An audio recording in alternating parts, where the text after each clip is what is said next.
زنجیروں سے جکڑ کر دوزخ میں کی طرف کھینچے جائیں گے اور پھر دوزخ کی آگ میں جھونک دیے جائیں گے. پھر ان سے پوچھا جائے گا. اب وہ جب دوزخ میں ڈال رہے ہیں نا تو ان کو کہا کہ ٹھہرو ذرا مجھے بتاؤ کہ اب کہاں ہے اللہ کے سوا وہ دوسرے خدا جن کو تم شریک کرتے تھے.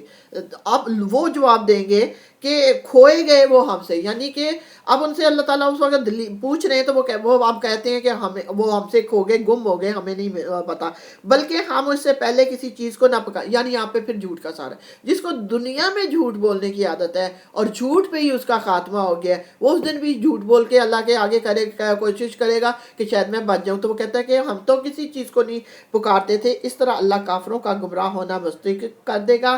ان سے کہا جائے گا یہ تمہارا انجام اس لیے ہوا ہے کہ تم زمین میں غیر حق پر مگن تھے اور پھر اس پر اتراتے تھے. یعنی کہ تمہیں توفیق ہی نہ ہوئی ہے میرے بندے کہ تم نے کبھی میرے نبی کی بات سنی ہوتی, قرآن کی حفاظت میں نے کر دی, بعد میں تم نے کبھی قرآن کھولا ہوتا, اس کی آیات کو دیکھا ہوتا اور اس پہ عمل کیا ہوتا تو آج بچ جاتے. لیکن تم تو اپنی دنیا کی زندگی میں اتنے مگن تھے اور اسی میں پھولے نہیں سماتے تھے, اتنے خوش تھے کہ تم نے نافرمانی کو چھوڑا ہی نہیں. اب جب نافرمانی پہ تمہارا جان نکل گئی تو اب جاؤ جہنم کے دروازوں میں داخل ہو جاؤ, ہمیشہ تم کو وہیں رہنا ہے. بہت ہی برا ٹھکانہ ہے متکبرین کا, یعنی غرور کرنے والوں کے لیے. کیا اللہ تعالیٰ نے کہا کہ غرور انسان کو جھکنے نہیں دیتا. جب غرور نہیں جھکنے دے گا تو وہ فرمانبرداری کر ہی نہیں سکتے. بھروسہ کس پہ کر لیتے ہیں غرور کرنے والے؟ اپنی ذات پہ, کہ میں نے اتنا علم حاصل کیا, میں نے اتنی محنت کی, میں نے یہ کیا تو میری محنت کی وجہ سے سب کچھ ملا ہے. حالانکہ دراصل ہمیں اللہ سبحانہ تعالیٰ بار بار بتا رہا ہے کہ یہ اللہ سبحانہ تعالیٰ تمہیں نوازتا ہے. بس ایسا اے نبی صلی اللہ علیہ وسلم صبر کرو, اللہ کا وعدہ برحق ہے. یعنی پھر ان کو اللہ کیا کہہ رہے ہیں, اے نبی صلی اللہ علیہ وسلم آپ نے ہمت اور استقلال کا دامن نہیں چھوڑنا. صبر ان کو اس لیے کہا جا رہا ہے, وہ تو صبر کر ہی رہے ہیں, لیکن ان کے ماننے والے جو مسلمان ہیں ان کو بھی پتہ لگ جائے کہ اللہ کا وعدہ کیا ہے, کہ تم لوگوں کی وہ ٹائم جلدی آنے والا ہے جب اللہ سبحانہ تعالیٰ تمہاری مدد کریں گے اور وہ حق قائم ہو جائے گا. اور ہم نے دیکھا کہ ایک دن کیسے مکہ فتح ہوتا ہے اور ہر طرف مسلمان پھیل گئے ہیں. آج جو ہم مسلمانوں کے گھر میں ہیں, ہمیں نہ یہاں پہ عبادت کرنے کی کوئی مشکل ہے, نہ ہمیں کوئی ستاتا ہے, تنگ کرتا ہے. ہم اپنی مرضیوں کے خود مختار ہیں. اگر چاہیں تو اپنے آپ کو, جب ہم قرآن پڑھتے ہیں, ان کی آیات پڑھتے ہیں, تو اللہ نے کیا ہمیں پیچھے حکم دیا تھا کہ بہترین پہلو پہ عمل کرو. اور جب ہم بہترین پہلو پہ عمل کرنا شروع کریں گے تو اللہ سبحانہ تعالیٰ کی مدد آ جائے گی اور ہمارے لیے آسانیاں ہو جائیں گی. اب خواہ ہم تمہارے سامنے ہی ان کو ان برے نتائج کا کوئی حصہ دکھا دے جن سے ہم انہیں ڈرا رہے ہیں. اللہ اپنے نبی صلی اللہ علیہ وسلم کو کہہ رہا ہے دیکھیں آپ ہمت سے کام لیں, آپ ہی اللہ کا وعدہ جو ہے سچ ہے. اگر ہم چاہیں تو آپ کے سامنے ہی ان لوگوں کو, یہ کہتے تھے نا عذاب جلدی لے آؤ, عذاب جلدی لے کے کیوں نہیں آتے ہو؟ اس لیے کہ ہم اللہ کے چہیتے ہیں, اللہ نے اس لیے ہمیں نوازا ہوا ہے. تو اللہ تعالیٰ ان کے جواب میں کہہ رہے ہیں کہ اے نبی صلی اللہ علیہ وسلم ہم چاہیں تو آپ کے سامنے لے آئیں, ہم انہیں ڈرا رہے ہیں, یا اس سے پہلے تمہیں دنیا سے اٹھا لیں, پلٹ کر آنا تو انہیں ہماری طرف ہے. یعنی یہ ہمارے اختیار میں ہے کہ ہم چاہیں تو ابھی لے آئیں, ہم چاہیں تو آپ جب دنیا میں نہیں ہوں گے آپ کے بعد لے آئیں, ان کے اوپر عذاب ڈال دیں. تو انہوں سب نے کیا ہے, عذاب آئے یا نہ آئے, پلٹ کر تو آنا کس نے ہے, اللہ ہی کے پاس ہے. تو ہمیں اسی لیے ہم دعا مانگتے ہیں کہ اللہ ختمہ بالخیر کرنا, اللہ اسلام کے اوپر کرنا. کیوں کہ اگر کفر پہ, کبر پہ, ظلم پہ, جھوٹ پہ خاتمہ ہو گیا تو پھر کیا ہے, وہ آخرت میں چاہے کچھ بھی وہ کرنا چاہے تو اس کی وہاں کوئی سنوائی نہیں ہے. سنوائی کہاں پہ ہے؟ یہ دنیا میں. مولت کہاں ہے ہمارے پاس؟ اللہ مہربان کہاں پہ ہے ہمارے لیے؟ اس دنیا میں, کہ میرے بندوں میرے پاس آ جاؤ. اے نبی صلی اللہ علیہ وسلم, آیت نمبر 78, اے نبی صلی اللہ علیہ وسلم تم سے پہلے ہم بہت رسول بھیج چکے ہیں, جن میں سے بعض کے حالات ہم نے تم کو بتائے ہیں اور بعض کے نہیں بتائے.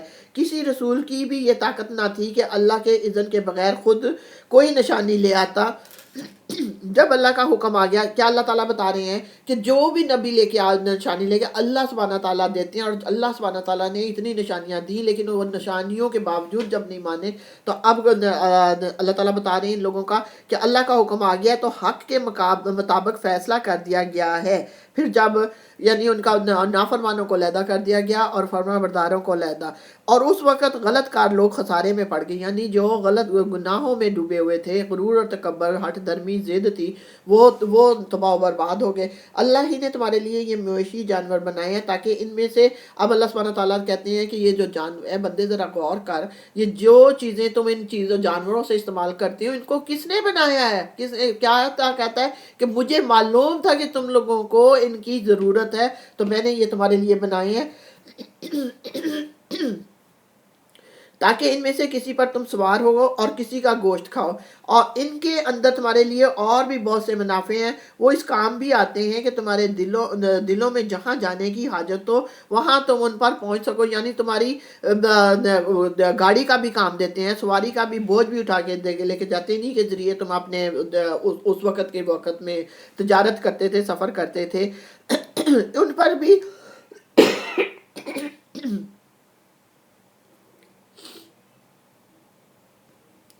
ان پر بھی اور کشتیوں پر بھی تم سوار کیے جاتے ہو اللہ اپنی یہ نشانیاں تمہیں دکھا رہا ہے آخر تم اس کی کن کن نشانیوں کا انکار کرو گے اللہ ہم تو تیری ہر نعمت کو مانتے ہیں اللہ تیرا شکر ہے میرے پروردگار ہمیں شکر گزار بندہ بنا لے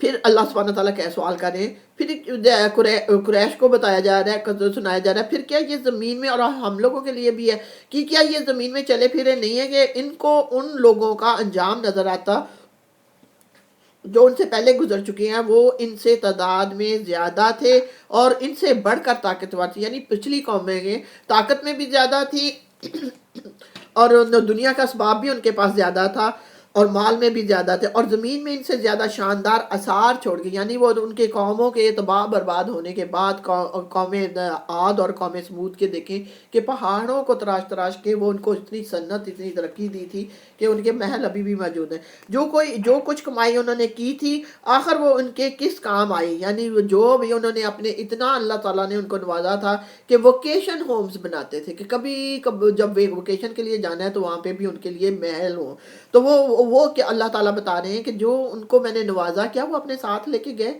آج ان کی گھروں میں ان کی جگہوں پہ کوئی آباد نہیں ہے وہ سارا کچھ یہاں پہ ہی چھوڑ گئے اس لیے اللہ کہتے ہیں کہ کیا ان کی وہ چیزیں کام آئی ہیں جب ان کے رسول ان کے پاس بینات لے کر آئے تو وہ اس علم میں مگن رہے جو ان کے اپنے پاس تھا یعنی دنیا داری میں اور پھر اسی چیز کے پھیر میں آگے جس کا وہ مذاق اڑاتے تھے یعنی نبی کا مذاق اڑاتے تھے اللہ کی کتاب کا مذاق اڑاتے تھے اس آنے والے عذاب کا مذاق اڑاتے تھے تو وہ عذاب بھی ان پر آ کے رہا جب انہوں نے ہمارا عذاب دیکھ لیا تو پکار اٹھے کہ ہم نے مان لیا اللہ وحدہ لا شریک کو یعنی عذاب کو دیکھ کر ماننے سے اللہ نہیں بچائے گا کہ اور ہم انکار کرتے ہیں ان سب معبودوں کا جنہیں ہم شریک ٹھہراتے تھے دیکھیں اللہ تعالیٰ نے کہا کہ جب عذاب میں وہ دھرے جا رہے ہیں تو پھر قوم عاد پر آیا تھا 7 دن اور 8 راتوں کی ایسی تیز ہوا چلی تھی تو اس وقت وہ اگر کوئی مانگ رہے ہیں دعا تو وہ نہیں قبول ہوئی جیسے فرعون نے جب مانگا ڈوبتے ہوئے جب فرشتے نے اس کی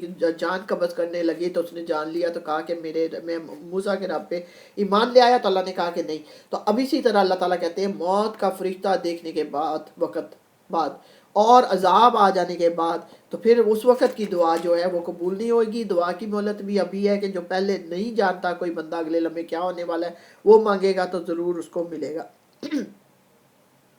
کیونکہ اللہ ہی کا مقرر ضابطہ ہے کیونکہ یہی اللہ کا مقرر ضابطہ ہے جو ہمیشہ اس کے بندوں میں جاری رہا ہے اور اس وقت کافر لوگ خسارے میں پڑ گئے یعنی اللہ کی سنت اللہ کہتا ہے کہ تبدیل نہیں ہوتی اللہ کی سنت جو ہے وہ ہی قائم رہنے والی ہے اور اسی کے اب اللہ نے بتا دیا کہ پہلے مہلت ہے مہلت سے میرے بندوں فائدہ اٹھا لو سورت ابن حامیم السجدہ مکی صورت ہے عقبہ کا حضور صلی اللہ علیہ وسلم کو پیشکش اور حضور صلی اللہ علیہ وسلم کی حامیم سجدہ کی تلاوت عقبہ پر ان کا اثر ہوا واپس آ کر کہنے لگا کہ ان کو ان کے حال پر چھوڑ دو اہل قریش کے ایک اعتراض کا اللہ تعالیٰ نے وحی کے ذریعے جواب دے رہا ہے اس حامیم سجدہ میں اور ان کا ظلم و ستم اتنا ہے کہ مسلمانوں کو چین ہی نہیں لینے دے رہے اور ستا رہے ہیں کہ عبادت نہیں کرنے دیتے تھے جب کوئی قرآن کی آیت پڑھتے تھے تو شور مچاتے تھے تو بسم اللہ الرحمن الرحیم حامیم تنزیل من الرحمن الرحیم. حامیم یہ خدائے رحمان و رحیم کی طرف سے نازل کردہ چیز ہے جو کہ نہایت مہربان رحم کرنے والا اپنے بندوں کی بار بار توبہ قبول کرتا ہے، بار بار ان کو موقع دیتا ہے. ایک ایسی کتاب جس کی آیات خوب کھول کھول کر بیان کی گئی ہیں. عربی زبان کا قرآن ان لوگوں کے لیے جو علم رکھتے ہیں، بشارت دینے والا اور ڈرا دینے والا. یہ تو نعمت عظمی ہے جو خدائے رحیم و رحمان بزرگ و برتر نے اپنے انسانوں کو بہتری اور اصلاح کے لیے بھیجی ہے. اگر خدا انسانوں سے بے رخی برتتا تو ان کو گمراہی میں بھٹکنے کے لیے کھلا چھوڑ دیتا، کوئی ہدایت نہ دیتا. لیکن اب بار بار اپنے بندوں کو راہ دات دکھانے کے لیے بار بار اپنے نبی بھیج رہا ہے، اپنے رسول بھیج رہا ہے، اپنی کتابیں بھیج رہے ہیں. اور جب اللہ نے یہ کہا کہ اب اس کے بعد میں نے نبی نہیں بھیجنا، ہمارے نبی کو رحمت للعالمین بنا کے ساری کائنات کے لیے رحمت بنا کے بھیج دیا، اور آخری نبی الزمان بتا دیا کہ ان کے بعد کوئی نبی نہیں آنا. اور جو ان کو کتاب دی، قرآن ہمارے ہاتھوں میں جس کو آج ہم پڑھ رہے ہیں، اس کی حفاظت خود ذمہ لے لی کہ میں اس کے کوئی مضامین کو نہیں بدل سکتے، تاکہ قیامت تک کے آنے والے لوگوں کے لیے یہ حجت تمام ہو جائے کہ ہمارے پاس کوئی نہیں آیا، یہ کتاب موجود ہے، اس کی تعلیم موجود ہے، اور جو بھی بندہ اب اس کو پڑھے گا تو اس پہ عمل کرے تو کامیاب ہو جائے گا.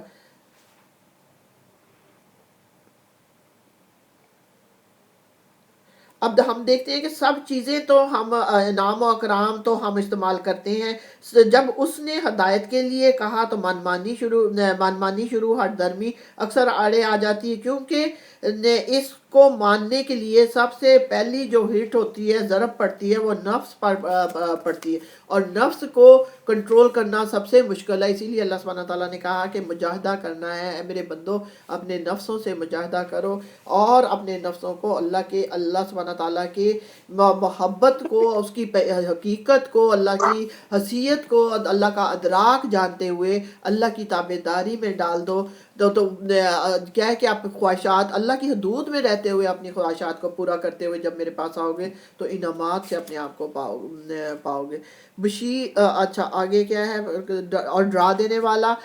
مگر ان لوگوں میں سے اکثر نے اس سے روح گردانی کی اور وہ سن کر نہیں دیتے. یعنی ہم نے طرح طرح سے مثالیں دے دے کے اے میرے بندوں آپ کو سمجھایا، لیکن آپ ہیں کہ مان ہی نہیں رہے. کہتے ہیں جس چیز کی طرف تو ہمیں بلا رہا ہے، یعنی کون کہتے ہیں؟ لوگ جو اپنے نبی کو کہتے ہیں کہ اس کے لیے ہمارے دلوں پر غلاف چڑھے ہوئے ہیں، اور ہمارے کان بہرے ہو گئے ہیں، اور تیرے درمیان ایک حجاب حائل ہو گیا ہے، تو اپنا کام کر، ہم اپنا کام کیے جائیں گے. یعنی کیا کہتے ہیں کہ مان ہی نہیں رہے. کہتے ہیں کہ ہمیں نہ سنتا ہے کیونکہ سننا ہی نہیں چاہتے، دل ہے دل تک پہنچنے ہی نہیں دیتے. جب نبی صلی اللہ علیہ وسلم آیتیں بتاتے ہیں، پڑھتے ہیں تو شور مچاتے ہیں، سیٹیاں بجاتے ہیں، تالیاں بجاتے ہیں کہ کیا کہ ہم نے نہیں سنا. تو عقبہ جو تھا کہ ایک دن نبی صلی اللہ علیہ وسلم بیٹھے ہوئے ہیں خانہ کعبہ میں، اور قریش بھی ایک طرف، اور نبی اکیلے بیٹھے ہوئے، قریش بھی بیٹھے کی محفل جمی ہوئی ہے. تو عقبہ کہتا ہے کہ دیکھو کہ میں جا کے نا نبی صلی اللہ علیہ وسلم سے بات کرتا ہوں. تو جب وہ آ کے بات کرنے لگا تو نبی صلی اللہ علیہ وسلم نے یہ حامیم سجدہ کی آیات ان کے سامنے تلاوت کرنے لگی، اور جہاں پہ سجدہ آتا ہے تو نبی صلی اللہ علیہ وسلم نے سجدہ کیا، اور وہ بھی سجدے میں جھک جاتا ہے. اور جب یہ آتا ہے کہ قوم سمود اور قوم عاد جس طرح تباہ ہو گئے، تو عقبہ جو ہے آپ کے منہ پہ ہاتھ رکھ دیتا ہے، کہتا ہے کہ اب بس نبی صلی اللہ علیہ وسلم، اگر وہ کہتے ہیں کہ مجھے اتنا. اب وہ جب واپس آ رہا ہے نا یہ آیتیں سن کے، تو واپس آتا ہے تو لوگ کہتے ہیں، قریش کے کہتے ہیں کہ اس کا چہرے کا رنگ بدلا ہوا ہے، اس کے اوپر بھی نا نبی صلی اللہ علیہ وسلم کا جادو چل گیا. اب وہ آگے کہتا ہے کہ دیکھو یہ تمہارے اپنی قوم کے لوگ ہیں، ان کی مخالفت کرنا چھوڑ دو. خدا کی قسم یہ جو بات کہہ رہے ہیں وہ بالکل مطلب صحیح کہہ رہے ہیں. اگر یہ کامیاب ہو جائیں گے تو ہمارے ہی رشتہ دار ہیں، ہماری اور عزت بڑھے گی، اور اگر یہ دنیا میں دبا لیے گئے تو تب بھی تمہیں کوئی فرق نہیں پڑے گا. تو نہ یہ کہتے ہیں کہ نہ یہ ساحر ہے، نہ یہ کاذب ہے، نہ یہ جادوگر ہیں، نہ یہ کاہن ہے، نہ یہ شاعر ہیں. ان کی تو یہ جو کلام پیش کرتے ہیں وہ اتنا خوبصورت ہے. تو یہ چونکہ ہمارے رشتہ دار ہیں، اور ہم وہ سارے عرب، سارے قریش دل سے مان رہے ہیں اسی لیے اللہ تعالیٰ کہتے ہیں نا کہ اے نبی آپ کو نہیں جھٹلاتے، یہ میرے اس باتوں کو قرآن کو جھٹلا رہے ہیں، تو وہ کہتے ہیں کہ ان کے خلاف باتیں کرنی، ان کو ان کے حال پہ چھوڑ دو، اگر یہ کامیاب ہو جاتے ہیں تو ہمارے بھائی بندے ہیں، ہماری عزت بڑھے گی، اگر تو وہ سارے کہتے ہیں کہ دیکھو نا ان کے اوپر بھی وہ جادو چل گیا۔ تو یہی آیتیں جو نبی صلی اللہ علیہ وسلم عقبہ کو پڑھ کے سنا رہے ہیں۔ اے نبی، آیت نمبر 6، اے نبی صلی اللہ علیہ وسلم ان سے کہو میں تو ایک بشر ہوں تم جیسا، مجھے وحی کے ذریعے بتایا جاتا ہے کہ تمہارا خدا تو بس ایک ہی خدا ہے، لہٰذا تم سیدھے اسی کا رخ اختیار کرو اور اسی سے معافی چاہو۔ یعنی کہ بندگی کس کی کرنی ہے؟ جس کا ہم کھاتے ہیں، جو ہمیں نوازتا ہے، جو ہمارے ضروریات کا خیال رکھتا ہے، جو ہم بیمار ہوتے ہیں ہمیں شفا دیتا ہے، جو ہمیں پتہ بھی نہیں ہوتا کہ کل کیا آنے والا ہے، وہ پہلے سے ہی ہمارے لیے اس کے سبب بنا لیتا ہے۔ تو وہ کیا ہے کہ اگر میرے بندو تم سے غلطی ہو جائے، اللہ کے نبی صلی اللہ علیہ وسلم کہہ رہے ہیں کہ اے لوگو اگر تم سے غلطی ہو جائے تو اس سے معافی، کسے؟ اللہ سے معافی مانگ لو۔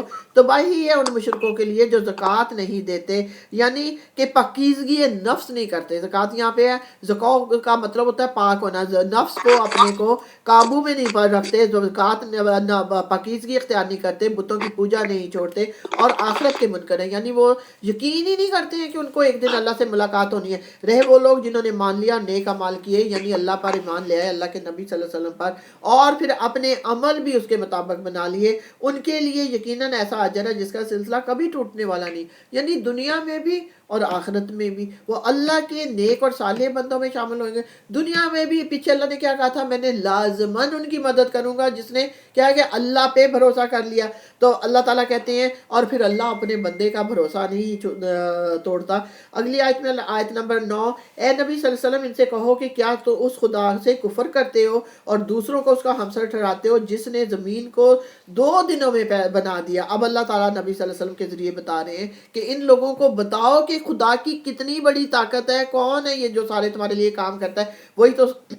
وہی خدا تو سارے جہان والوں کا رب ہے، اس نے زمین کو وجود میں لانے کے بعد اوپر سے اس پر پہاڑ جما دیے اور اس میں برکتیں رکھ دی، اور اس کے اندر سب مانگنے والوں کے لیے ہر ایک کی طلب و حاجت کے مطابق ٹھیک اندازے سے خوراک کا سامان کر دیا۔ یعنی کہ اس 2 دن اللہ سبحانہ تعالیٰ نے زمین کو بنانے میں لگے، اس میں پہاڑ وغیرہ جمائے، دریا، سمندر، اور جو معدنیات اور جو نمکیات اور جو ضروریات کیا ہے کہ قیامت تک کہ اب اگر ہم آج دیکھیں کہ ہمیں کتنی مدت ہوگی آدم علیہ السلام کو گزرے ہوئے، اس سے لے کے آج تک وہ زمین کے اندر جو خزانے اللہ سبحانہ تعالیٰ نے کہا کہ اس کے کیا ہے کہ سب مانگنے والوں، یعنی کہ کائنات کے ہر بندہ جو مانگ رہا ہے، چاہے وہ امیر ہے، چاہے وہ غریب ہے، چاہے وہ مومن ہے، چاہے وہ کافر ہے، چاہے وہ مشرک ہے، چاہے وہ یہود ہے، چاہے وہ نصارہ ہے، چاہے وہ ظالم ہے یا غرور تکبر والا ہے، کوئی بھی ہے، ہر مانگنے والے کے لیے اس کی طلب و حاجت کے مطابق جس طرح اس کی ضروریات زندگی ہیں ان کی طلب کے مطابق ٹھیک اندازے سے خوراک کا سامان مہیا کر دیا۔ اس سے سب سے بڑی برکت ہوا اور پانی ہے جن کی بدولت ہی زمین میں نباتی، حیوانی اور پھر انسانی زندگی ممکن ہوئی۔ جاندار مخلوقات کی بے شمار انواع ہوا اور خشک اور تری میں اللہ سبحانہ تعالیٰ نے پیدا کی ہیں، ہر نوع ایک الگ قسم کی غذا مانگتی ہے۔ پھر ان سب سے جدا ایک مخلوق انسان ہے جس کو محض جسم کی پرورش کے لیے ہی نہیں بلکہ اپنے ذوق کی تسکین کے لیے بھی طرح طرح کی خوراکیں جو ہیں درکار ہیں۔ تو وہ اللہ سبحانہ تعالیٰ نے ہماری مانگ سے پہلے، ہماری ڈیمانڈ سے پہلے اللہ سبحانہ تعالیٰ نے ان سب چیزوں کو اس دنیا میں رکھ دیا۔ اسی لیے پیچھے کیا کہا؟ اے میرے بندے مانگ کیا مانگتا ہے، جو تو مانگے گا میں تجھے نوازنے والا ہوں۔ کیا کہا؟ میں انی قریبن کہ تمہارے سے سب سے زیادہ نزدیک میں ہوں، تمہارے ڈائریکٹ ڈائلنگ کے لیے تمہیں فون کی بھی اٹھانے کی ضرورت نہیں ہے، کسی کی سفارش کرنے کے لیے بھی ضرورت نہیں ہے۔ بس میرے بندے جب چاہے دل میں نماز میں پڑھ لے، لیٹے ہوئے مجھے یاد کر لے، بیٹھے ہوئے کر لے، کام کرتے ہوئے کر لے، میں تمہاری بات سن رہا ہوں، تمہیں دیکھ رہا ہوں، تمہارے دل کے اندر کیا ہے وہ بھی جان رہا ہوں، اور جو تم مانگتا ہے تیری ڈیمانڈ سے پہلے ہی میں نے تیرے لیے تیری ضرورتوں کا، وہ یہ ہے ہمارا رب۔ کہ ہمارے لیے کتنا اس کو ہمارا خیال ہے کہ ہمارے آنے والی ضرورتوں اور قیامت تک آنے والے بندوں کی ضروریات کو اس نے پہلے سے ہی مہیا کر دی ہیں اور آج تک ہم دیکھتے ہیں کہ کبھی کوئی کسی چیز میں کمی نہیں آئی ہے. یہ اللہ کی قدرت اور نہ ہی قیامت تک آنی ہے. وہی زمین وہی ہے. اگر ایک گھر گرا کے دوبارہ بناتے ہیں اسی طرح بنیادوں کو مضبوط کر کے وہی زمین، ایک زمین میں ایک سال گندم فصل بوئی جاتی ہے، دوسری وقت دوسری بوئی جاتی ہے، وہی زمین مختلف فصل انسان کو پچا رہی. تو یہ اللہ تعالیٰ کے وہ اندازے جو اللہ سبحانہ تعالیٰ نے رکھے ہیں. سبحان اللہ، اللہ تعالیٰ الحمدللہ، اللہ تیرا ہی شکر ہے میرے پروردگار. یہ سب کام 4 دن میں ہو گئے، یعنی 2 دن میں اللہ نے زمین بنائی، 2 دن میں زمین و آسمان میں جو چیزوں کی ضرورت تھی وہ اللہ سبحانہ تعالیٰ نے رکھ دی. پھر وہ آسمان کی طرف متوجہ ہوا. جو اس وقت محض دھواں تھا، اس نے آسمان اور زمین سے کہا وجود میں آ جاؤ. یعنی کیا اللہ نے کہا ہے کہ وہ کن کہتا ہے وہ ہو جاتا ہے، خواہ تم چاہو یا نہ چاہو. چاروں نہ چار اللہ کی اطاعت و فرما بردار وہ کر رہے ہیں. دونوں نے کہا اے ہمارے رب ہم آگے فرما برداروں کی طرح، یعنی زمین بھی وجود میں آ گئی، آسمان بھی وجود میں آ گئے. تب اس نے 2 دن کے اندر 7 آسمان بنا دیے. یعنی زمینوں کو بنانے کے بعد اس میں ضروریات کی چیزیں رکھنے کے بعد وہ 2 دن اس نے 7 آسمان پہ در پہ آسمان بنائے. جو سب سے نچلا آسمان ہے جس میں ستارے اور چاند ہیں فلک میں تیرنے، وہ ہمیں نظر آتے ہیں. اور ہر آسمان میں اس کا قانون وہی کر دیا. یعنی آسمان بنا کے ایسے ہی نہیں چھوڑ دیا. جیسے زمین میں اس نے ضروریات کی رکھ دی، اس نے آسمانوں کو، ہر آسمان کو قانون وہی کہ کس طریقے سے انہوں نے قیامت تک چلتے رہنا ہے اور یہ کام کرتے رہنا ہے، وہ قانون وہی کر دیا. اور آسمان دنیا کو ہم نے چراغوں سے راستہ کیا اور اسے خوب محفوظ کر دیا. یعنی کہ وہ زمین پہ نہیں گر سکتے. اس کو زمین کے والوں کے لیے ایک چھت بنا دیا آسمان کو، اور خوبصورت ستاروں سے مزین کر دیا، چاند سے مزین کر دیا، سورج رکھ دیا. کیا کہ وہ لوگوں کو اندھیر رات ہو جائے تو جیسے کل ہم نے پڑھا تھا چاند کی حکومت ہو جاتی ہے، دن ہو جائے تو سورج کی حکومت ہو جاتی ہے. اور یہ دونوں کے میں طاقت نہیں ہے کہ ایک دوسرے سے 1 منٹ ادھر ادھر ہو جائیں. اور یہ کیا اللہ نے کہا ان دونوں سب کو محفوظ کر دیا. پھر یہ سب کچھ ایک زبردست علیم ہستی کا منصوبہ ہے. بندوں کو کہہ رہے ہیں بندوں، جو رب تمہارا یہ سب کچھ تمہارے لیے کر رہا ہے تو پھر تم کدھر بہکائے جا رہے ہو؟ پھر تو جھکنا تو ہمیں کس کے آگے ہے؟ اللہ کے آگے، جو ہماری مانگ سے پہلے ہی جانتا ہے کہ ہمیں کیا چاہیے اور ہمارے لیے اسباب پیدا کر دیے اس نے. الحمدللہ اللہ تعالیٰ تو ہے میرے پروردگار، تیرا شکر ہے میرے مالک، اور ہمیشہ شکر کرنے کی توفیق عطا کرنا. آیت نمبر 13. اب اگر یہ لوگ منہ موڑتے ہیں تو ان سے کہہ دو کہ میں تم کو اسی طرح کے ایک اچانک ٹوٹ پڑنے والے عذاب سے ڈراتا ہوں جیسا عاد اور سمود پر نازل ہوا تھا. جب اللہ کے نبی نے یہ آیت پڑھی نا تو عقبہ نے اب آپ نبی صلی اللہ علیہ وسلم کے منہ پہ ہاتھ رکھ دیا کہ ان کے اتنے یہ امین ہیں، صدیق ہیں، اتنے اچھا اخلاق ہے، اتنے اچھا یہ کریکٹر ہے ان کا، ان کے منہ سے اگر کچھ نکل گیا بد دعا یا ہمارے لیے تو وہ تو اللہ سبحانہ تعالیٰ ضرور پوری کرے گا. تو کہنے لگے نہیں نبی صلی اللہ علیہ وسلم بس.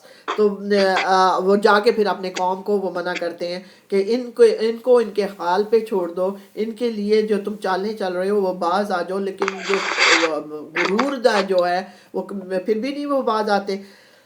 اس نے حقیقت پہچان لی لیکن دوسرے جو ہیں وہ نہیں سن رہے. جب خدا کے رسول ان کے پاس آگے اور پیچھے اور ہر طرف سے آئے اور انہیں سمجھایا، یعنی کہ ہر طریقے سے اللہ کے نبی صلی اللہ علیہ وسلم ان کو سمجھا رہے ہیں، بتا رہے ہیں کہ اللہ کے سوا کسی کی بندگی نہ کرو. دیکھیں کہ انہوں نے بتایا. اللہ پیچھے پوچھتا ہے نا کہ ان سے پوچھو کہ آسمان کو کس نے بنایا، کائنات کو کس نے بنایا، تو وہ سارے کہتے ہیں کہ اللہ کو مانتے ہیں. یہ نہیں ہے کہ اللہ کو نہیں مانتے، لیکن اللہ کو مانتے ہوئے کہتے ہیں کہ یہ ہمارا بت جو ہے اس کو ہم نے اس لیے شریک ٹھہرایا کہ ہمیں اولاد دیتا ہے، یہ ہمیں بارش دیتا ہے، یہ والا ہمارے لیے رزق کی دعا کرتا ہے. تو اللہ سبحانہ تعالیٰ تو قرآن میں بتا رہا ہے کہ میرے بندوں، میں اپنے ہر بندے کے قریب ہوں. جو بندہ مجھے پکارے گا میں اس کی سنتا ہوں اور اس کو دیکھ بھی رہا ہوں. تو تمہیں کوئی ضروری سہارا لینے کے لیے، وسیلہ کرنے کے لیے، سفارش کرنے کے لیے ضرورت ہی نہیں ہے. تم ڈائریکٹ مجھ سے مانگو تو میں تمہیں نوازوں گا. تو وہ اللہ تعالیٰ کے شرک اللہ کو نہیں پسند. تو اللہ تعالیٰ کہتے ہیں ہر طرف سے آئے اور انہیں سمجھایا کہ اللہ کے سوا کسی کی بندگی نہ کرو، تو انہوں نے کہا ہمارا رب چاہتا تو فرشتے بھیجتا۔ یعنی کیا ہے کہ اب یہ مشرکین جو ہیں مکہ کے کہہ رہے ہیں کہ ہم تو تب مانتے اگر کوئی فرشتہ آ کے ہمیں یہ اعلان کرتا کہ میں اللہ کی طرف سے بھیجا ہوا نبی ہوں، لہٰذا ہم اس بات کو نہیں مانتے جس کے لیے تم بھیجے گئے۔ یعنی کہ ہم نہیں مانتے، تم تو غرور اور ہٹ درمی ان کو کسی طرح جھکنے ہی نہیں دیتی ہے۔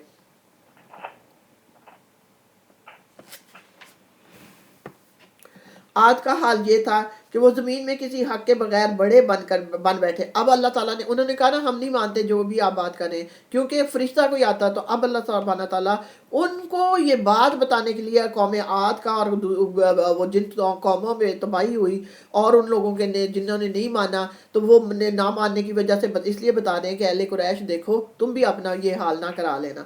کہ آج کا یہ حال یہ تھا کہ وہ زمین میں کسی حق کے بغیر بڑے بن بیٹھے اور کہنے لگے کون ہے ہم سے زیادہ زور آور۔ یعنی وہ اپنی طاقت، پیچھے بھی اللہ نے کہا تھا نا وہ ان کو بہت طاقت دی تھی، اے قریش تم تو نہیں ہو، تو وہ ان کو اپنی طاقت پہ بھروسہ تھا۔ ان کو یہ نہ سوچا کہ جس خدا نے ان کو پیدا کیا ہے وہ ان سے زیادہ زور آور ہے، یعنی سب زور آور چیزوں سے بڑھ کے زور آور طاقت کس کے پاس ہے؟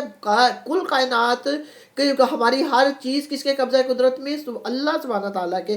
سب سے بڑی طاقت اللہ کے پاس ہے، وہ ہماری آیات کا انکار ہی کرتے رہے۔ آخر کار ہم نے چند منحوس دنوں میں سخت طوفانی ہوا ان پر بھیج دی، یعنی 7 دن اور 8 راتیں ان پہ ایسی طوفانی ہوا آئی ہے کہ ان کے گھر، ان کے بندے ساروں کو ایسے اچھال چھال کے پھینک رہی تھی کہ ان کا نافرمانوں کا ایک بندہ بھی زندہ نہ رہا۔ اور ہود علیہ السلام کو اللہ تعالیٰ نے حکم دیا کہ اپنے فرما بردار بندوں کو لے کے یہاں سے چلے جائیں اور باقیوں پہ کو ختم کر دیا۔ اور کافار کو اس لیے سنا رہے ہیں، مشرکین مکہ کو، کہ تم اس راستے سے گزرتے ہو، دیکھو وہ کتنی طاقت پہ انہوں نے بھروسہ کیا تو ان کا کیا حال ہوا، تو تم بھی اپنی طاقت پہ بھروسہ چھوڑ کے میرے نبی صلی اللہ علیہ وسلم پہ ایمان لے آؤ، تاکہ انہیں دنیا ہی کی زندگی میں ذلت اور رسوائی کے مزہ چکھا دیں، اور آخرت کا عذاب تو اس سے بھی زیادہ رسوا کن ہے، وہاں کوئی ان کی مدد کرنے والا ہے۔ یعنی دنیا میں بھی عذاب دیا اور آخرت میں۔ پیچھے کیا کہا تھا فرعون کے بارے میں کہ ان کو روز صبح شام دوزخ کے آگے پیش کیا جاتا ہے کہ یہ ہے تمہارا آخری ٹھکانہ۔ رہے سمود تو ان کے سامنے ہم نے رائے راست پیش کی، مگر انہوں نے راستہ دیکھنے کی بجائے اندھا بنا رہنا پسند کیا۔ آخر ان کے کرتوتوں کی بدولت ذلت کا عذاب ان پر ٹوٹ پڑا، اور ہم نے ان لوگوں کو بچا لیا جو ایمان لائے تھے اور گمراہی اور بد عمل سے پرہیز کرتے تھے۔ کیا کہ جو نافرمان تھے وہ ایک ایسا دھماکہ ہوا کہ وہ ختم ہو کے رہ گئے، اور بچے کون جو فرمانبرداری۔ کیوں سنایا گیا بچا لیا؟ تاکہ مسلمان جو اس وقت اہل قریش کے ہاتھوں سے ظلموں کو برداشت کرنے میں ان کو مشکل ہو رہی ہے، ان کی دی ہوئی اذیتوں کو پہ صبر کر رہے ہیں، تو ان کو تسلی ہو جائے کہ ان کا رب ان کو بھی نہیں بھولا ہوا، ایک جب ٹائم آئے گا تو اللہ سبحانہ تعالیٰ ان کی مدد کریں گے۔ اور ذرا اس وقت کا خیال کرو، اللہ تعالیٰ کہہ رہے ہیں جب اللہ کے یہ دشمن دوزخ کی طرف جانے کے لیے گھیر لائے جائیں۔ 2 قوموں کا بتانے کے بعد اللہ پھر کس کا ذکر کر رہا ہے؟ جو دوزخ کے مکالمہ پیش کر رہے ہیں۔ گھیر لیے جائیں گے، ان کے اگلوں کو پچھلوں کے آنے تک روکا رکھا جائے گا، یعنی جو پہلے آ گئے ہیں پچھلوں کے آنے تک کے لیے وہ سارے ایک جگہ پہ روک کے انتظار کریں کہ سب کٹھے ہو جائیں۔ پھر جب وہ سب وہاں پہنچ جائیں گے تو ان کے کان اور ان کی آنکھیں اور ان کے جسم کی کھالیں ان پر گواہی دیں گی۔ پیچھے کیا بتایا تھا زمر میں؟ ان کے ہاتھ اور پاؤں گواہی دیں گے۔ یہاں پہ یہ بتا دیا کہ جب وہ نہیں مانیں گے، پیچھے کہا نا وہ جھوٹ بول دیتے ہیں، تو پھر کیا جھوٹ نہ، ان کی آنکھیں، ان کے جسم کی کھالیں، ان کے کان گواہی دیں گے ان کے بندوں کے خلاف کہ یہ بندہ مجھ سے یہ کام کرواتا رہا ہے۔ اس میں یہ ہے کہ وہ ان کو ایک تو یہ بھی جواب مل گیا قریش کو، وہ کہتے تھے کہ مٹی کے ذرے بن کے ہوا میں بکھر گئے تو کیسے وہ زندہ کریں گے؟ تو یہ اب اللہ تعالیٰ نے مشاہدہ کرا دیا، ہمیں بتا دیا کہ اصل میں جو بندہ بھی جب قیامت سے شروع سے لے کے قیامت تک فوت ہوگا اس کو وہی جسم، وہی روح اور وہی کھال ملے گی، تب بھی تو وہ ان کے خلاف گواہی دیں گے کہ یہ بندہ، کیونکہ منہ پہ پٹی باندھ گئی ہے، تو کہ یہ بندہ میرے سے یہ کام کراتا رہا ہے۔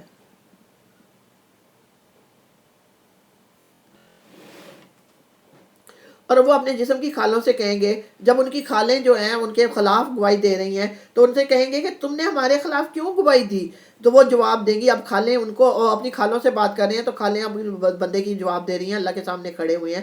ہمیں اسی خدا نے گویائی دی جس نے ہر چیز کو گویا کر دیا ہے آج. یعنی کہ اللہ سبحانہ تعالیٰ نے ہمیں طاقت دی ہے کہ ہم تمہیں جواب دیں. تو اللہ نے ہم سے پوچھا تو ہم تو بتائیں گے. اسی نے تم کو پہلی مرتبہ پیدا کیا تھا اور اب اسی کی طرف تم واپس لائے جا رہے ہو. تم دنیا میں جرائم کرتے وقت جب چھپتے تھے تو تمہیں یہ خیال نہ تھا کہ کبھی تمہارے اپنے کان اور تمہاری آنکھیں اور تمہارے جسم کی کھالیں تم پر گواہی دیں گی. یعنی یہ ہمارے لیے بہت لمحہ فکریہ ہے ہمیں جھنجھوڑنے کے لیے کہ یعنی جو بھی چھپ کے ہم نے غلطی کر لی, گناہ کر لیا, کسی کو کام ایسا کیا تو کل کو آج تو ہم کر لیں گے, ہماری نہ کھالیں نہ جسم نہ کان نہ آنکھیں کچھ نہیں, لیکن اس بھری محفل میں ڈے آف ججمنٹ کے دن سب کے سامنے یہی ہماری جسم کی کھالیں اور ہمارے کان اور ہماری آنکھیں ہمارے خلاف گواہی دے دیں گی کہ یہ بندہ مجھ سے یہ کام کرواتا رہا ہے, بلکہ تم نے تو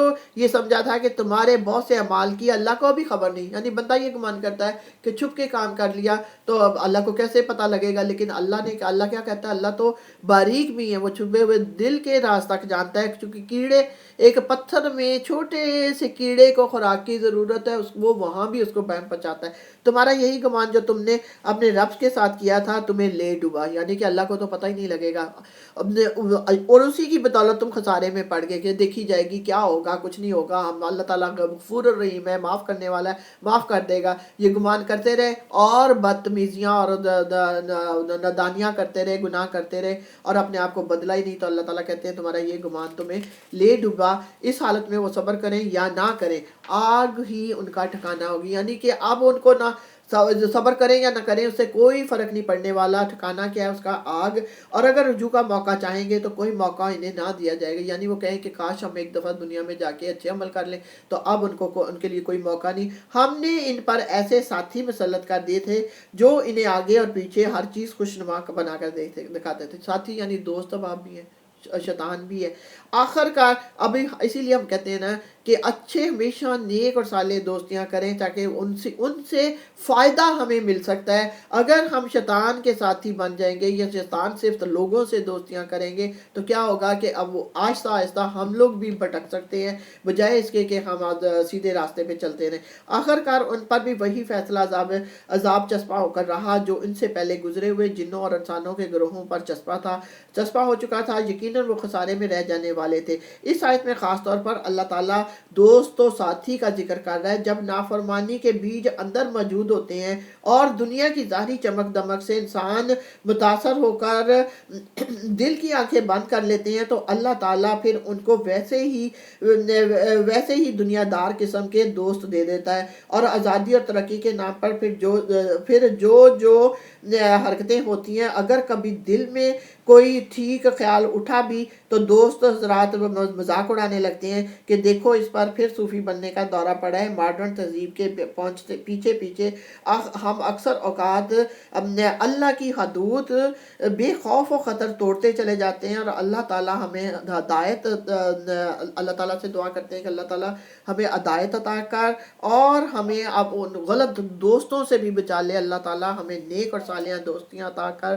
اے میرے پروردگار, ہم تیری مدد مانگتے ہیں, ہمیں اپنی مدد عطا کر اور ہمیں نافرمانی سے فرمانبرداری میں لے. آمین. یہ منکرین حق کہتے ہیں اس قرآن کو ہرگز نہ سنو, اور جب یہ سنایا جائے تو اس میں خلل ڈالو شاید کہ اس طرح تم غالب آ جاؤ. اب انہوں نے کیا کہا تھا کہ اللہ کے نبی صلی اللہ علیہ وسلم جب بھی قرآن پڑھتے یا کوئی بھی پڑھتا تو یہ لوگ شور مچاتے, تالیاں پیٹتے, وہاں جا کے اونچی باتیں کرنے لگ جاتے کہ جو لوگ کوئی قرآن کی آیت نہ سن لے, کیونکہ وہ جانتے تھے کہ جو بھی قرآن کی آیت کو سنے گا اور نبی صلی اللہ علیہ وسلم سے سنے گا تو اس کے دل پہ اثر کرتی ہے اور وہ ایمان لے آتے ہیں. تو انہوں نے ایمان سے روکنے کے لیے ایک طریقہ بنایا. ان کافروں کو ہم سخت عذاب کا مزہ چکھا کر رہیں گے جو بدترین حرکات یہ کرتے رہے ہیں. ان کا پورا بدلہ انہیں دیں گے. وہ دوزخ ہے جو اللہ کے دشمنوں کو بدلے میں ملے گی. یعنی اس وقت تو وہ اللہ کی دشمنی اختیار کر رہے ہیں, اللہ کے بندوں کو تنگ کر رہے ہیں. تو اللہ تعالیٰ کہتے ہیں کہ آخر کار پھر ان کو وہ وہاں دوزخ میں جانا, اللہ اس سے بچا لینا, اسی میں ہمیشہ کے لیے ان کا گھر ہوگا. یہ ہے سزا اس جرم کی کہ وہ ہماری آیات کا انکار کرتے رہے ہیں. یہ کافر کہیں گے اے ہمارے رب ذرا ہمیں دکھا دے ان جنوں اور انسانوں کو جنہوں نے ہمیں گمراہ کیا تھا. یعنی اب گمراہ خود ہو کے آئے ہیں. انہوں نے ان کے اعمال کو خوشنما بنایا, کوئی نہیں ہوتا, بڑی عمر پڑی ہے, دیکھ لینا, کر لینا, وہ یہ باتوں میں آگے. لیکن کیا اب وہاں پہ اپنا جب خاتمہ بالخیر نہیں ہوا تو اب کہتے ہیں کہ اللہ ہمیں وہ ان انسانوں کو یا ان دوستوں کو یا ان جنوں کو جن کی ہم پیروی کرتے رہے, ہمیں جن کی وجہ سے ہم گمراہ ہوئے, ہمیں دکھاؤ, ہم انہیں پاؤں تلے روند ڈالیں گے تاکہ وہ خوب ذلیل و خوار ہوں. یعنی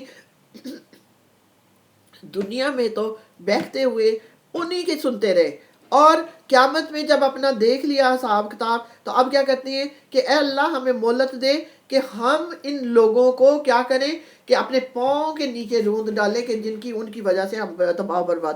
حقیقت دیکھ کر اب حسرت سے اللہ تعالیٰ سے کہہ رہے ہیں کہ ہمیں ایک بار ان گمراہوں کو دکھا دے, تو پھر ہم دکھا دے, ہم اپنا بدلہ لیں جن کی وجہ سے ہمیں آج یہ سزا مل رہی ہے.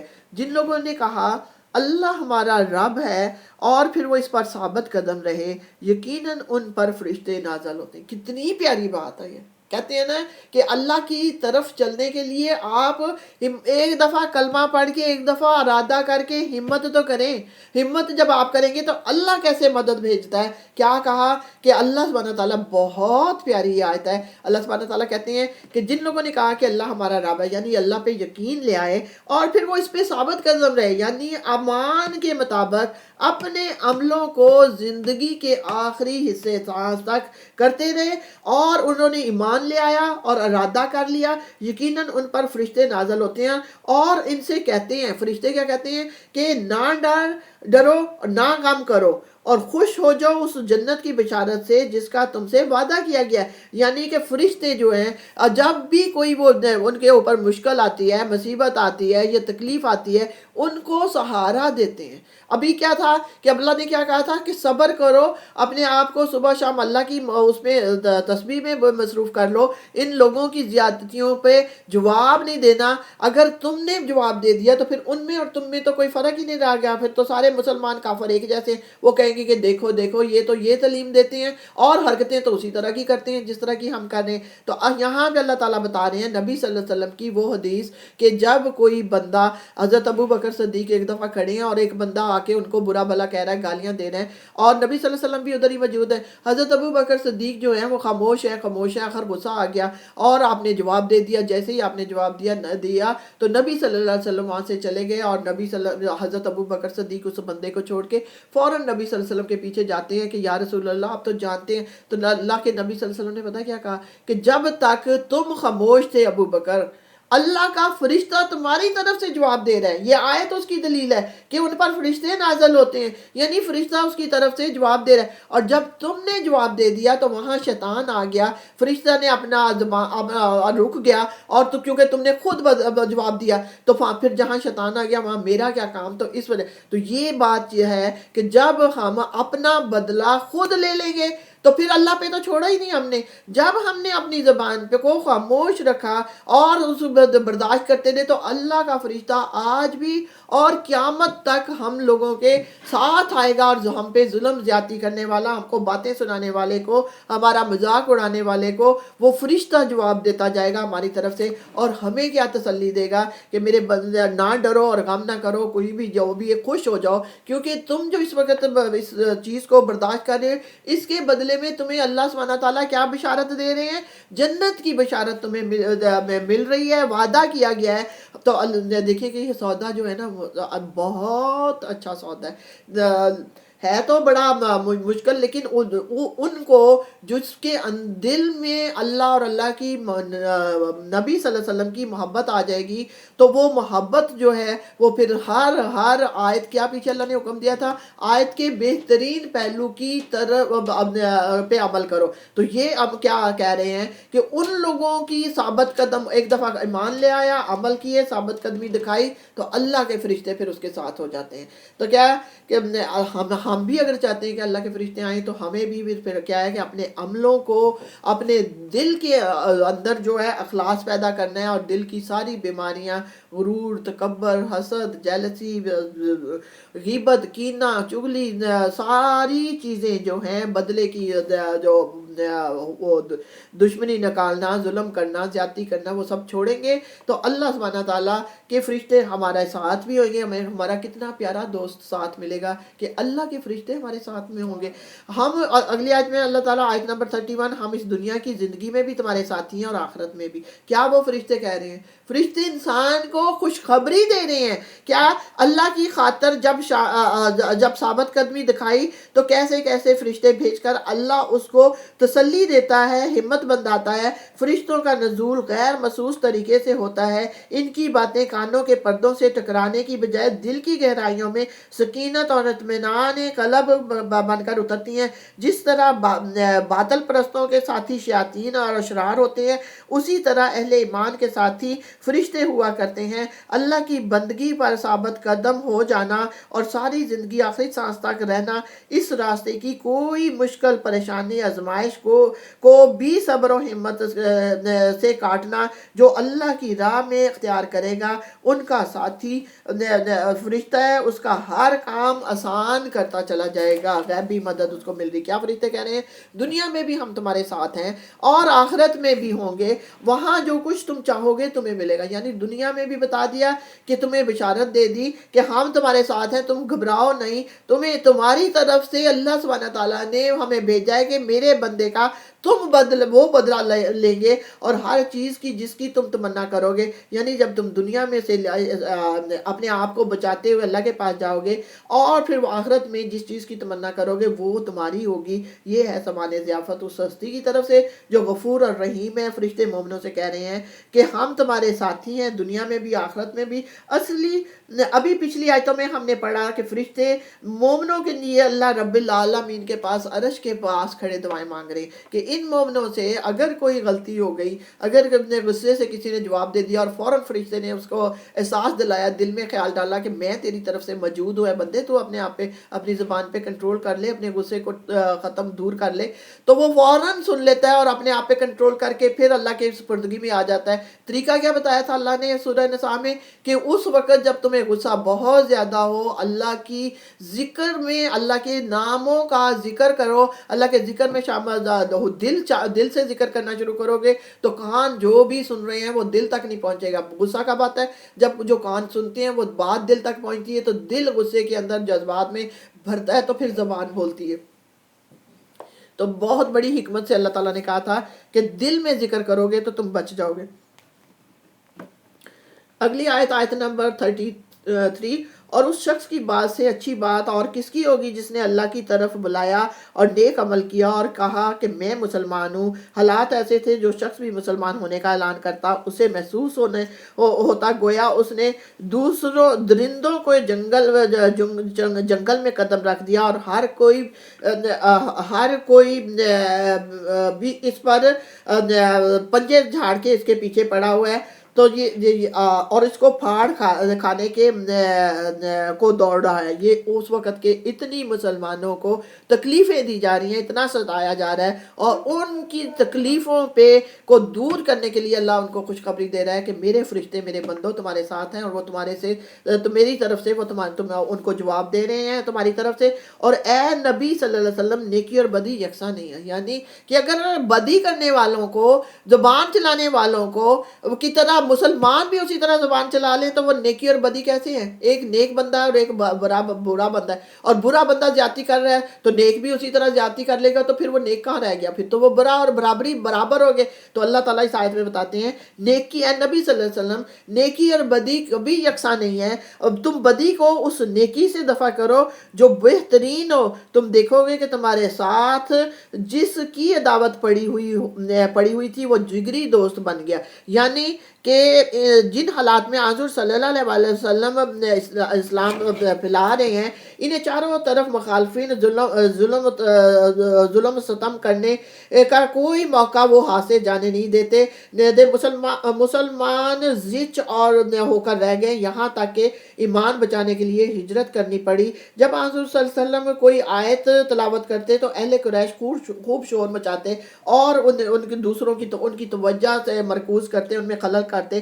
ایسے حالات میں اللہ تعالیٰ اب کیا تلقین کر رہے ہیں کہ بدی کو نیکی سے دفع کرو، ان کی حرکتوں کو اگنور کرو، وہ جو بھی کر رہے ہیں آپ نے صبر اور ہمت سے ان کو جب اگنور کریں گے اور ان کو بار بار ان کی اصلاح کے لیے ان کو اچھے طریقے سے آپ بلاتے بھی رہیں گے۔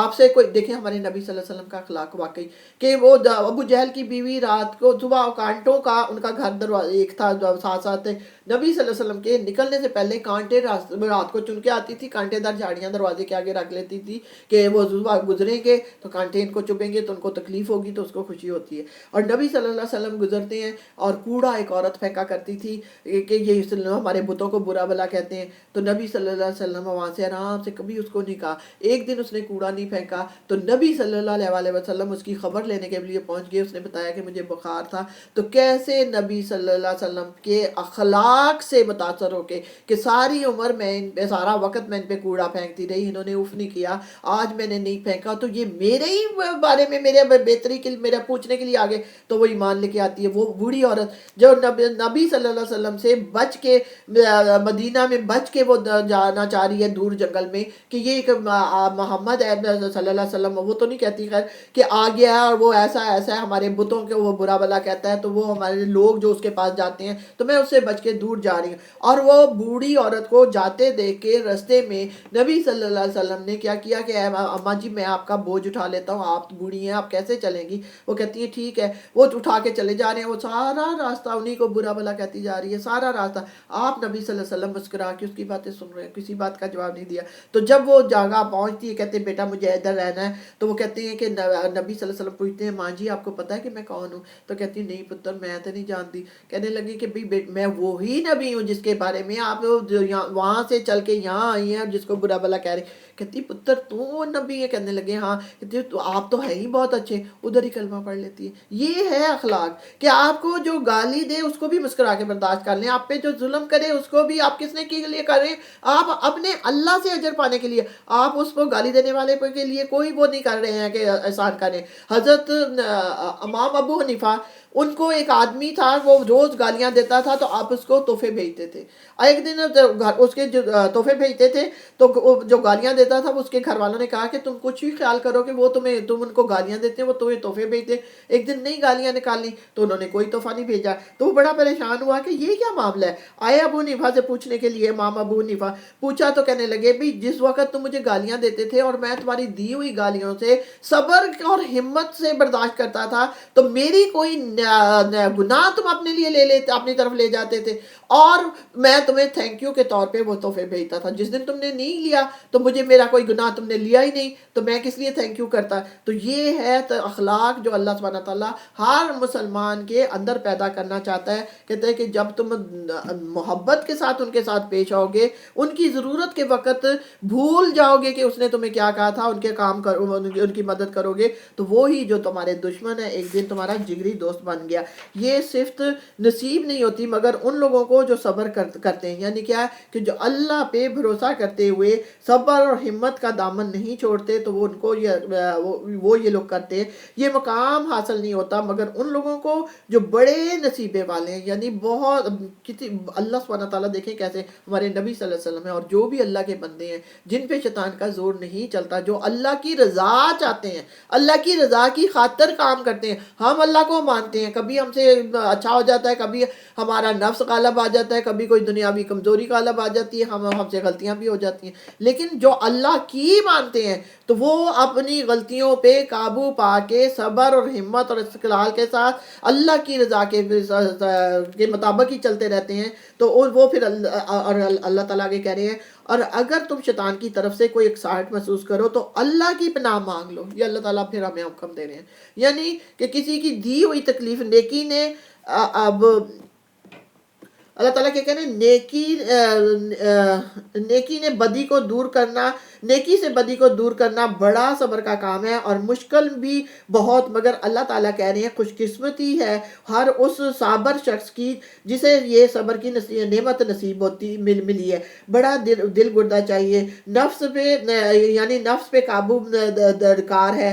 یہ وہ شخص ہی کر سکتا ہے جس نے حق کو بلند کرنے کا عزم کر لیا ہو اور اپنے نفس کو عقل اور شعور کے تابع کر لیا ہو، یعنی کہ وہ دل کی نہیں پھر سنتا، وہ کیا کرتا ہے، وہ عقل سے کرتا ہے کہ وہ، اور پھر اللہ نے کیا کہا کہ اگر تم سے کسی وقت اکساہٹ یعنی شیطان کی یا لوگوں کی دی ہوئی تکلیف سے تم گھبراتے ہو تو کیا اس وقت کرو، شیطان اللہ کی پناہ میں آ جاؤ۔ جب بھی تم اللہ کی پناہ میں آؤ گے اللہ کی مدد تمہارے ساتھ ہو جائے گی۔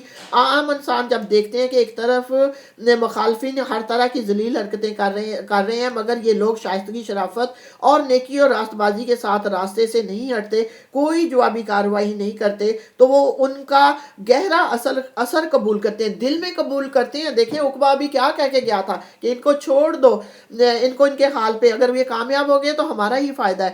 اگر ان کی طرف سے کوئی بیجا حرکت خواہ کسی بڑی زیادتی کے جواب ہی میں کیوں نہ ہو تو ان کی نگاہوں میں دونوں برابر ہو جاتے ہیں، یعنی دنیا کی نگاہوں میں۔ اس لیے اللہ تعالیٰ کہہ رہا ہے کہ چکنے رہو، اگر شیطان تمہارا خیر خواہ اور ہمدرد بن کر تمہیں اشتعال دلائے تو خبردار ہو جاؤ کہ یہ شیطان کی چال ہے کہ غصہ دلا کر تم سے کوئی غلطی کرانا چاہتا ہے۔ اس وقت فوراً اعوذ باللہ من الشیطان الرجیم پڑھ لیں اور اللہ سے مدد مانگیں کہ اللہ کی پناہ میں آ جائیں، تو انشاءاللہ ہماری زبانیں جو ہیں ہماری حفاظت کریں گی۔ اللہ تعالیٰ کہتا ہے وہ سب کچھ سنتا ہے اور جانتا ہے، وہ دیکھ بھی رہا ہے اس وقت اپنے بندے کی حالت کو اور جان بھی رہا ہے۔ اللہ سبحانہ تعالیٰ خود ایک طریقہ بتا رہے ہیں کہ اے میرے بندو، جب تمہیں یہ احساس ہو کہ شیطان تمہیں بھڑکا پھسلا رہا ہے تو فوراً اللہ کی پناہ میں مانگ لو۔ یہ بہت بڑی حکمت سکھائی جا رہی ہے۔ جواب دینا زیادتی کا بہت آسان، خود کو روکنا نہایت مشکل، لیکن اللہ کی پناہ میں آتے ہی احساس جاگتا ہے کہ اگر میں نے بھی اسی طرح زیادتی کرنے والے کو جواب دے دیا تو مجھ میں اور اس میں کیا فرق رہ گیا، اور مجھے تو میرے رب کو راضی کرنا ہے اور دیکھنا ہے وہ زیادتی کا جواب زیادتی سے نہیں دینے سے خوش نہیں ہوگا۔ وہ تو جانتا ہے کہ میں نے صرف اور صرف اس کی رضا کے لیے خاموشی اختیار کی ہے، تو پھر ایسا کرنا اس کے لیے کبھی بھی مشکل نہیں رہے گا۔ اللہ خود اس کو ہمت دے گا انشاءاللہ تعالیٰ، اور وہ جو فرشتہ ساتھ ہے وہ بھی ہمت دلائے گا۔ اللہ آگے کہتے ہیں، اللہ تعالیٰ ہمیں توفیق عطا کر دے کہ ہم اپنی زبانوں کی حفاظت کرنے والے ہو جائیں، اپنے عملوں کی حفاظت کرنے والے ہو جائیں، اور ہماری مدد فرما، اور ہم آپ کی پناہ میں آتے ہیں شیطان مردود سے۔ اگلی آیت ہے آیت نمبر 37۔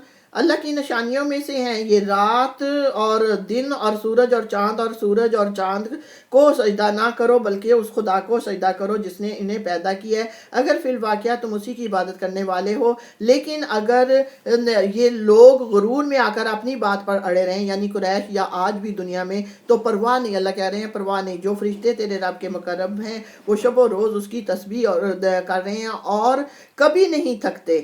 تو اللہ کی نشانیوں میں سے ہے ایک یہ ہے کہ تم دیکھتے ہو زمین سونی پڑی ہوئی ہے، اور پھر جونی کہ ہم نے اس پر پانی برسایا یکا یک وہ پھبک اٹھتی ہے اور پھول جاتی ہے، اور یقیناً جو خدا اس مری ہوئی زمین کو جلا اٹھاتا ہے وہ مردوں کو بھی زندگی بخشنے والا ہے، یقیناً وہ ہر چیز پر قدرت رکھتا ہے۔ یہاں پہ سجدہ ہے تو سجدہ کر لیں۔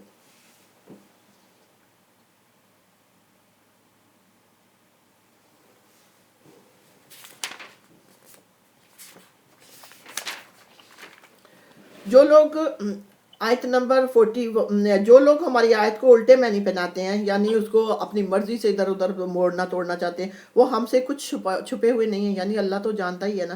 خود ہی سوچ لو کہ آیا وہ شخص بہتر ہے جو آگ میں جھونکا جانے والا ہے، یا وہ جو قیامت کے روز امن کی حالت میں حاضر ہوگا، یعنی فرما بردار اور نافرمان۔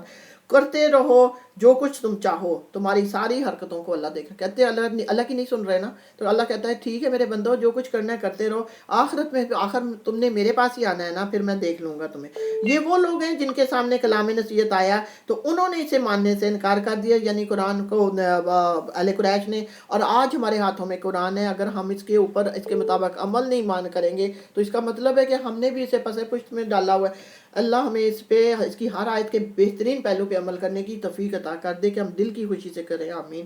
مگر حقیقت یہ ہے کہ یہ ایک زبردست کتاب ہے قرآن، باطل نہ سامنے سے اس پر آ سکتا ہے نہ پیچھے سے، یہ ایک حکیم و حمید کی نیا نازل کردہ چیز ہے، یعنی اس کی حفاظت اللہ سبحانہ تعالیٰ نے کی ہے، کوئی کسی کی طاقت نہیں کہ اس کے ایک حکم کو بھی تبدیل کر سکے، چاہے وہ باطل جو ہیں، دنیا دار جو ہیں، جس کو نہیں مانتے، جتنا دنیا بھر کا زور لگا لیں تو اس کا کچھ بگاڑ نہیں سکتے اس کتاب کا، جس کی حفاظت اللہ نے کی ہے۔ اے نبی صلی اللہ علیہ وسلم، تم سے جو کچھ کہا جا رہا ہے اس میں کوئی چیز بھی ایسی نہیں ہے جو تم سے پہلے گزرے ہوئے رسولوں سے نہ کہی جا چکی، کیونکہ ان کو بار بار پچھلی گزری قوموں کا بتانے کے بعد اللہ تعالیٰ کہہ رہے ہیں نبی کو کہ ان کو بتاؤ یہ تعلیم وہی ہے جو پہلے بھی یہ لوگوں کے پاس آ چکی تھی، بے شک تمہارا رب بڑا درگزر کرنے والا ہے اور اس کے ساتھ بڑی دردناک سزا دینے والا بھی، یعنی معاف بھی کرنے والا ہے۔ دنیا میں رہتے ہوئے تم معافی مانگو گے، معافی بھی مل جائے گی، لیکن اگر نہیں کرو معافی مانگو گے تو عذاب میں بھی پکڑتا اللہ، اپنے عذاب سے بچا لینا۔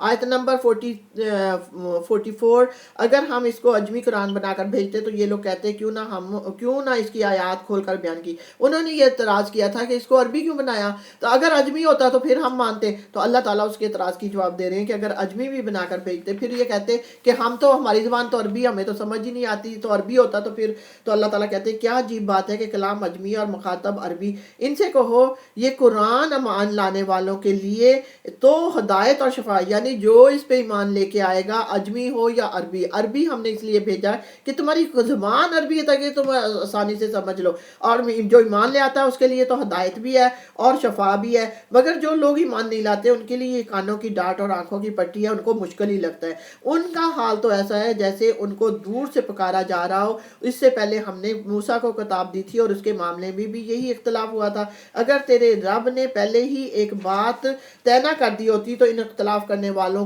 کے درمیان فیصلہ چکا دیا جاتا، اور حقیقت یہ ہے کہ یہ لوگ اس کی طرف سے سخت اضطراب انگیز شک میں پڑے ہوئے ہیں۔ اہل قریش شدید تذبذب میں مبتلا تھے، ایک طرف ان کے ذاتی مفاد، نفس کی خواہشات، جاہلانہ تعصبات تقاضا کر رہے تھے کہ وہ حضور صلی اللہ علیہ وسلم کی پوری طرح مخالفت کریں، مگر دل ان کے اندر سے پکارتے تھے کہ یہ قرآن بے مثل کا کلام ہے۔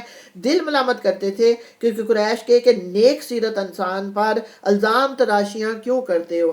تو اللہ تعالیٰ کے اگلی آیت میں اللہ تعالیٰ کہتے ہیں جو کوئی پھر نیک کا عمل کرے گا اپنے ہی لیے اچھا کرے گا، یعنی کہ کوئی نیکی کر کے اپنے شکر کر کے لائے گا تو کس کو فائدہ، کسی دوسرے پہ احسان نہیں ہے، اللہ پہ احسان نہیں ہے، اپنا آپ کو اس دن کی سختی سے بچا لے گا، اور جو بدی کرے گا اس کا وبال اسی پر ہوگا، اور تیرا رب اپنے بندوں کے حق میں ظالم نہیں ہے، یعنی جو نافرمانی کر کے آئے گا، نہیں مانے گا اس کے نبیوں کی بات کو، اس کے رسولوں کی بات کو، کتاب کی بات کو، اللہ کی بات کو، تو کیا ہے کہ نقصان پھر وہ اپنا کر کے آئے گا۔ اللہ تعالیٰ ہمیں فرما بردار بندوں میں شامل کر لے میرے پروردگار، اللہ تعالیٰ ہمیں نیکی کرنے کی توفیق عطا فرما اور نیک بندوں کے ساتھ نیک دوستیاں عطا کر، آمین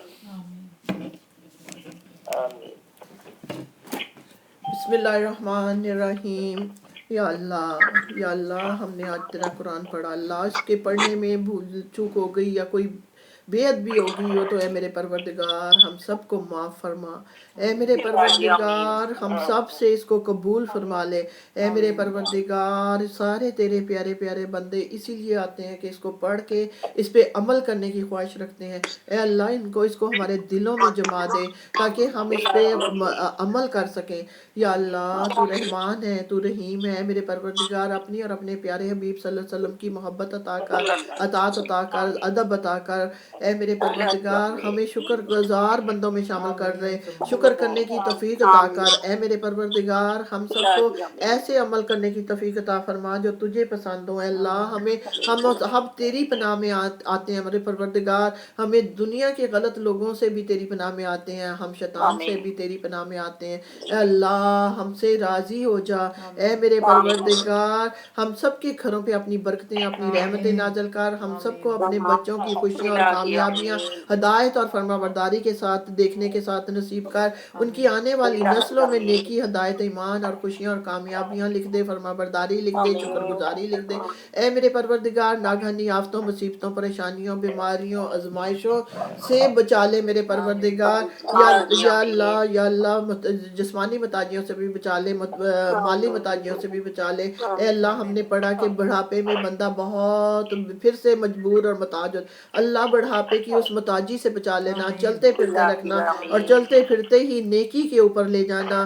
اے میرے پروردگار جو بچے بڑے ہیں شادی کے قابل ہیں ان کو نیک اور صالح زوج عطا کر, اور جن کی شادیاں ہو گئی ہیں ان کو اپنا فرما بردار اور محبت اور سلوک کے ساتھ رہنے کی توفیق عطا فرما.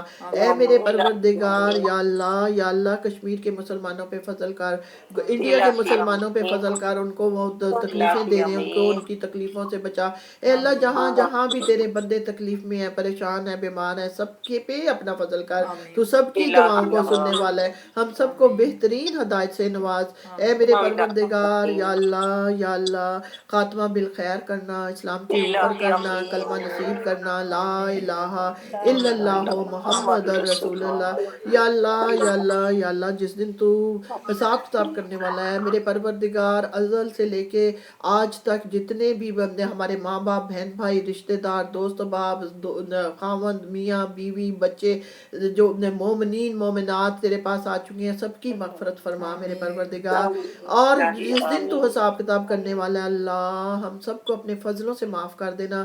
اس دن تو دوزخ کی آگ سے بچا لینا میرے پروردگار, جنت میں داخلہ دے دینا میرے پروردگار. اس دن وہ دن ہمارے لیے آسان کر دینا, اس دن نہ ہمیں پچھتانا پڑے ہے میرے پروردگار. جو تو نے ہمارے لیے مہلت زندگی رکھی ہے اللہ ہم نہیں جانتے کب کس کی کیا باری آنے والی. اللہ ہمیں ایسے ایک عمل کرا لے کہ ہم سے ایڈوانس بکنگ ہماری جنت میں کرا دے میرے پروردگار, اور وہ عمل کرنا ہمارے لیے آسان کر دے. تو راستہ آسان کرنے والا ہے میرے پروردگار, راستہ ہمارے لیے آسان کر دے اور ہماری دعاؤں کو قبول اور منظور فرما. دنیا آخرت میں کی بھلائیاں نیکیاں ہدایت اور ایمان کے ساتھ عطا کر. ربنا تقبل الدعاء انك انت سميع الدعاء. اللهم صل على سيدنا محمد وعلى ال سيدنا محمد كما صليت على ابراهيم وعلى ال ابراهيم انك حميد مجيد. اللهم بارك على محمد وعلى ال محمد كما باركت على ابراهيم وعلى ال ابراهيم انك حميد مجيد. رب اجعلني مقيم الصلاة ومن ذريتي ربنا وتقبل الدعاء. ربنا اغفر لي ولوالدي وللمؤمنين يوم يقوم الحساب. سبحان ربك رب العزة عما يصفون وسلام على المرسلين والحمد لله رب العالمين. آمین. اور یہ سمینہ میری بہن کل آج اعتکاف پہ بیٹھ رہی ہیں